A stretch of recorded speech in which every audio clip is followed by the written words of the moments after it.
останаха няколко клуба във Варна, си разпределихме спортовете.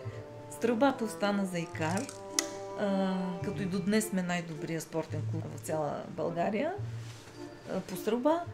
За другите клубове останаха тенис на маса, вдигане на тежести. Те всъщност са 3 клуба, не 4 са. И за четвъртия клуб е баскетбол на инвалидни колички. Той е най-новия клуб. Да. Но това не е казано, че ние, щом сме основно за спортна стрелба, трябва само с стрелба.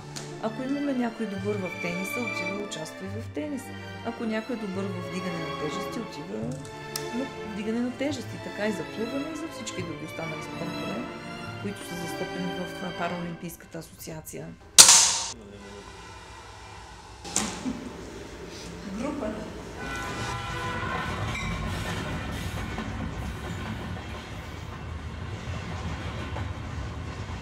Почти във всеки град има по един спортен клуб за хора с увреждания.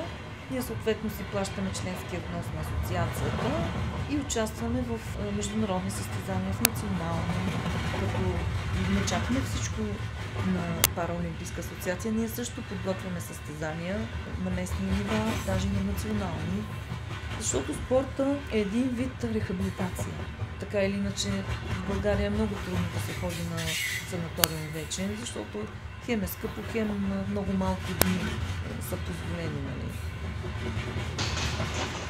Имахме си една треньорка, обаче нямахме пари за доплащане и в един момент тя се отдръпна, но вече без треньор не ни допускат до спортното стрелбище, защото нямаме лиценз на треньора. Без треньор не е разрешено да се влиза все пак на тренировка. Това е една от трудностите, които срещаме и която вече за 2 години не спира от тренировки.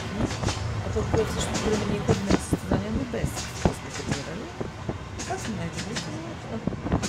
Общо взето имаме затруднения и в транспортирането до другите градове. Знаем, че има влакове и платформи, които повдигат инвалидните колички, за да ги качат във влака за хора с увреждания. Реших аз да отида да поискам такава платформа за определения час и ден, но се оказа много трудно.